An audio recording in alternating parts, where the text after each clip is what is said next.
Hey everybody, it's John King. It is Friday, the 25th of October. We are 6 days away from Halloween, and I've already put on my Halloween costume early. I am going as a person with a head cold. No, that is not my costume. That is really what I have right now. So you're gonna have to forgive me a little bit with not being as polished as I may otherwise have been, or if my voice sounds like I'm a 13-year-old boy, that's why. All right, so what do I want to talk about today? I'm going to be quick, short, and sweet because I want to go as long as my voice will let me. First of all, what the heck is happening with interest rates and the housing market? It's rough. It's rough to say the least. The Federal Reserve a month and a half ago lowered interest rates, and rates have been climbing and climbing and climbing and climbing and climbing and climbing and climbing and climbing since then. And so we are pushing the mid to high 6% range. We were tickling the low sixes. We're in the mid to high sixes. So we saw the Fed say rates go down 0.5%. Mortgage rates respond by going up almost 0.75%. When does the insanity stop? Well, it stops when the jobs market starts showing more signs of weakness. I said at the beginning of the month, we saw a great jobs report the first Friday in October. We're going to see another jobs report coming up in the next 2 weeks. I'm not sure if it's Friday the 1st or if it's going to be the following Friday. Actually, I'm pretty sure it is going to be Friday the 1st. So we're going to get another jobs report next week on Friday. We will see, because the reports for the prior to October's report, we were seeing the job market start to show signs of struggling, start to show fewer and fewer jobs being created. In the last month, we've seen some major companies talk about downsizing and talking about laying off some staff. And so we'll see where that plays out. The challenge is that some of these things get skewed by weather events, like what happened with the hurricanes on the East Coast, that can skew the numbers and say, well, yeah, we lost jobs, but it was because of, instead of, hey, the economy is in trouble. I think boots on the ground, I'm talking to a lot of people who are feeling a little bit nervous about the economy and feeling nervous about what they're hearing from employers and from industry leaders. We'll see where things end up. But in the short term, we're going to continue to see rates going up if jobs look good, because the Fed has said that is their new number one concern. And if jobs continue to stay strong, then the Fed has no incentive to quickly lower interest rates. They are going to lower them for sure. And mortgage rates already are assuming that, because rates had peaked at 8% last year in October. We're now down in the mid to high sixes, not as great as they were in the low sixes. But the fact is that the mortgage market already is predicting the fact that rates are going to go down. That's already built into the numbers. It's how much more are they going to go down and how quickly they're going to go down that is the unknown. So we're going to see a lot of volatility, especially as we head out to the end of this year. All right. Excuse me, I'm probably about to sneeze. Excuse me. If you didn't hear already, I have a head cold. So, all right. So let's dive into what I'm seeing with the housing market. I am seeing more houses come on the market that are, the good houses are going quickly. The not so great houses are sitting, and it's hard to gauge the market. And a lot of people are wondering, John, is now the right time to buy? You said rates were falling. They did. Then the rate went back up.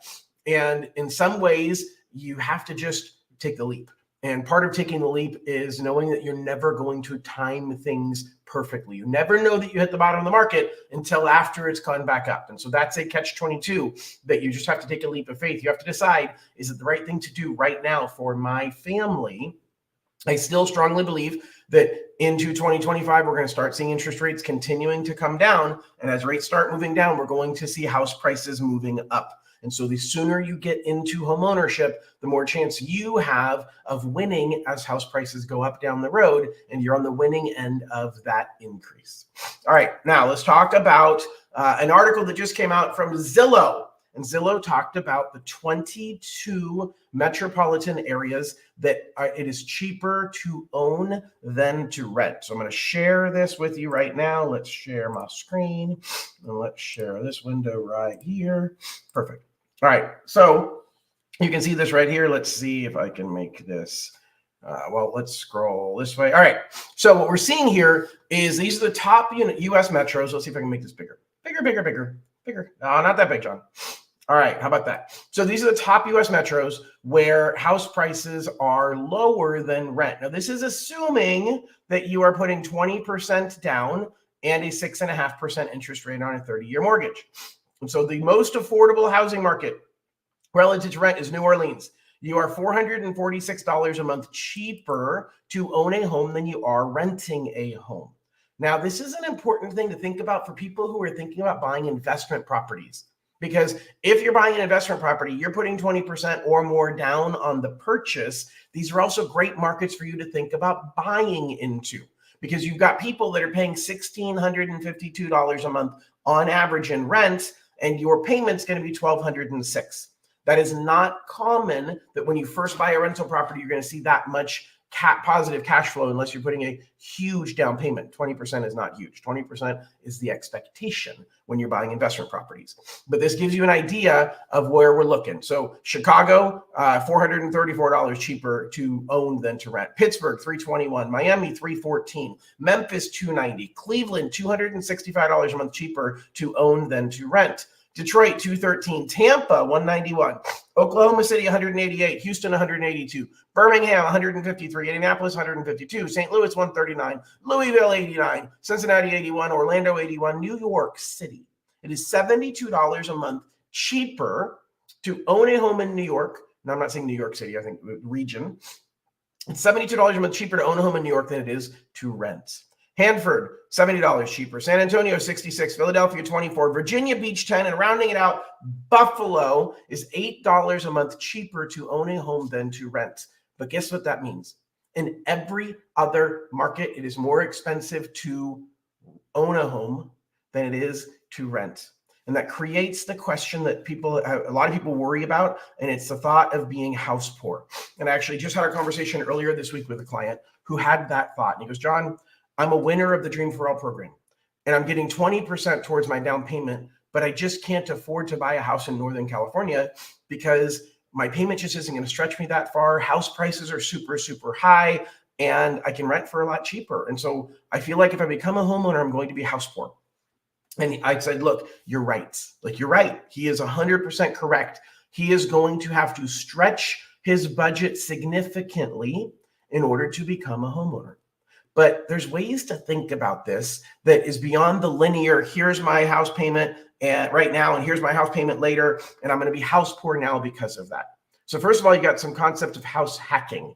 What is house hacking? One concept of house hacking is rent out some rooms. Find some friends, find some family, find some coworkers that want a place to live, a nice, safe place to live, and rent out a room within the house. I can't count that for qualification, but you can count it towards your budget. And that's the most important thing when people worrying about being house poor. It's about, yeah, John, I know you say I can afford $5,000 a month, but I can't afford $5,000 a month. I want to be able to still go out and go to the movies and go to Disneyland and go to all the things I want to do. So part of it is house hacking. Part of it is figuring out, hey, maybe I've got a big garage that I can rent out as a storage space to somebody. Maybe I can buy something with an ADU that I can rent out the ADU to somebody. Maybe I'll rent multiple rooms within the house, or I can buy a multi-unit property. Now, for him, that didn't work multi-unit because Cal Half's Dream for All program doesn't allow you to buy multi-unit properties. But it's about thinking outside the box of how can I really make this affordable today? But here's the second thing I want you to think about. If you are in this situation where you're saying, hey, John, I don't want to be house poor, and I feel like I'm going to be. House poor is a temporary condition. It is 100% a temporary condition because two things are going to happen. Over time, you're going to get pay raises. That means that your mortgage payment, the second piece is your mortgage payment, is going to stay the same or decline. So if you think about that, you're going to have more money coming into the house every single year going forward and incrementally more money each year, and your payment is going to stay the same or drop. And so you're going to start building out a buffer so that you have more space between what you're bringing in and what you're spending. So that's one of the reasons why being house poor is temporary. But the other thing that you want to think about are what are some other things that I'm doing to save money that I can treat as a volume knob instead of an on-off switch. Becoming a homeowner is an on-off switch. You have to flip the switch to be a homeowner or keep the switch in the off position and you're a renter. You can't gradually build your way into it, but you can slow down how much money you're putting into your 401k. You can slow down how much money you're putting into your savings account. You can turn that volume knob down.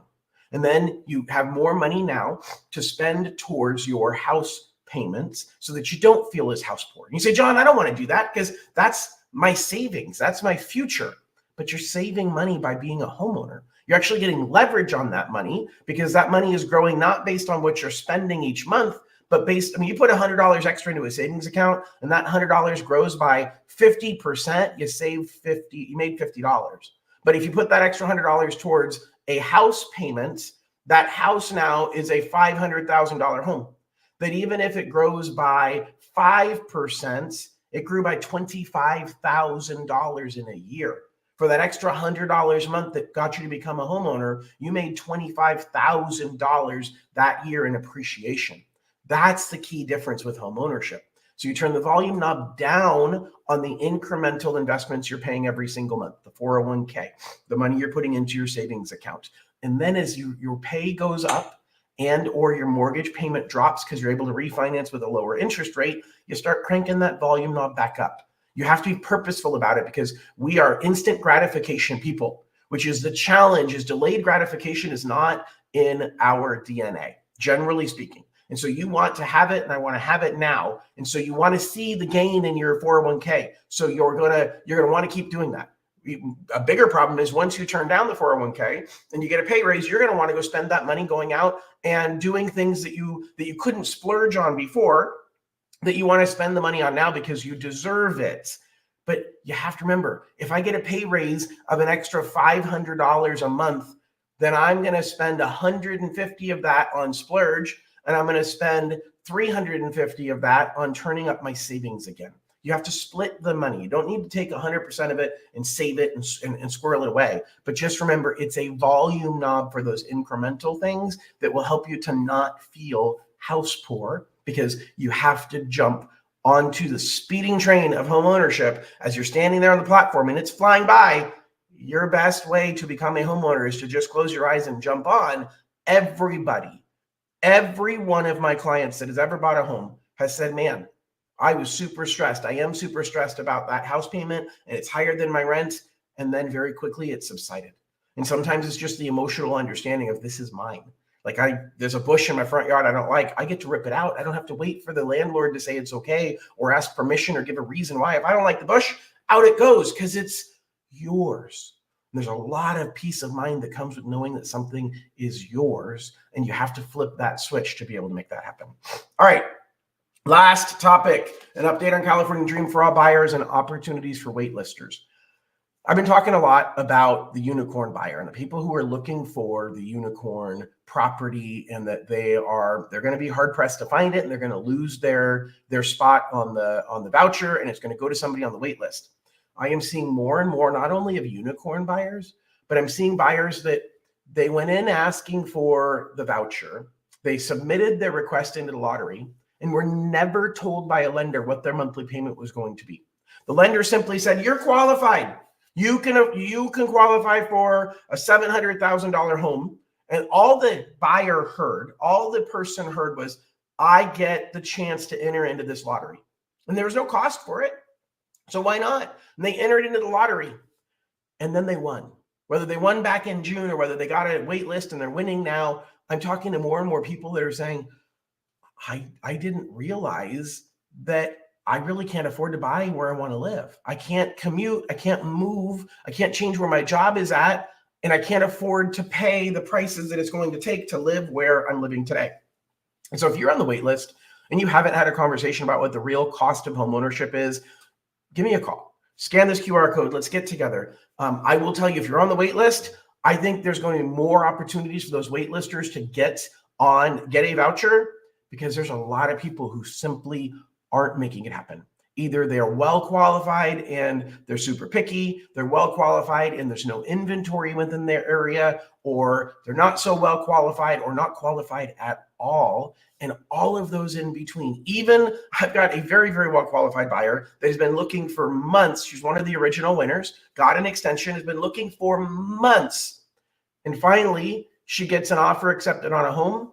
And now there's problems with the seller wanting to back out, and there's questions of lawsuits and litigation and all that stuff. And it's very challenging. And I don't say that to scare you off. I've been doing this for 25 years, and this is the first time I've run into this particular situation. But crazy things happen, different crazy things happen. And so you have to know that if you win and you have an opportunity to buy a home, you've got to start shopping right away and aggressively start figuring out what it's going to take, or make the decision it isn't the right thing for you. Now, I know there's an argument that says, well, if it isn't the right thing for me, There's no harm in me waiting until the voucher expires, just in case something changes, just in case something great comes on the market, just in case interest rates drop, just in case I get my dream job and I can make a whole bunch more money, which might make you make too much money and not qualify anymore. But the fact is, there's a lot of people who are sitting there holding onto their voucher just in case, and they're going to lose their voucher. The original winners that got extensions in September, they are expiring in 60 days. If you're one of those people, you have to start aggressively looking, because there are not going to be more homes coming on the market. There'll be some more, but you won't have a huge amount of inventory between now and the end of the year. Sellers don't like to sell during the holidays. The ones that do list their home during the holidays, they really want to sell. So they're motivated to sell, and you need to be aggressive in getting out there and writing offers. But you're not going to see a whole bunch more inventory, and you're not likely to see interest rates drop a lot. So make a decision if it's the right thing to do. Think about maybe changing some of your expectations. You're not going to get the great house that your parents live in now, or that you were raised in. Well, all of you are first generation home buyers, but you're not going to get the great house that your friend was raised in, that you always dreamed of. It's a first home. It's a starter home, and it's called that for a reason. And a lot of people say, I don't want to get a starter home, John, because this is my only shot to use this 20% down program. And I don't want to have to, trade out for another home and not have the 20% down. You're going to build equity in this home. 80% of the equity in this home that you build goes to you, and you can take that and trade it out for the next home. And then you're no longer sharing money with the state. And so you have to think about that, whether you're a Dream for All voucher winner or a waitlister, or you're just buying using a good, normal, old-fashioned loan. You have to start thinking about, what am I willing to compromise? Maybe I'm not willing to compromise location. Maybe I'm not willing to compromise size, but you got to figure out what you're willing to compromise, because that really comes down to, how can I find a home that I can get into? Once you're in, it's way easier to step up.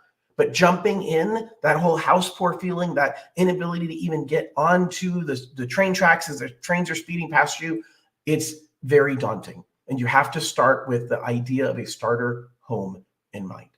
I got a couple dozen people that are watching live right now. If you have any questions and you're watching live, feel free to post. If you are watching recorded, feel free to post your questions and I will get them later. Really appreciate y'all listening, and I'm glad that I didn't have too bad of a fit with my head cold.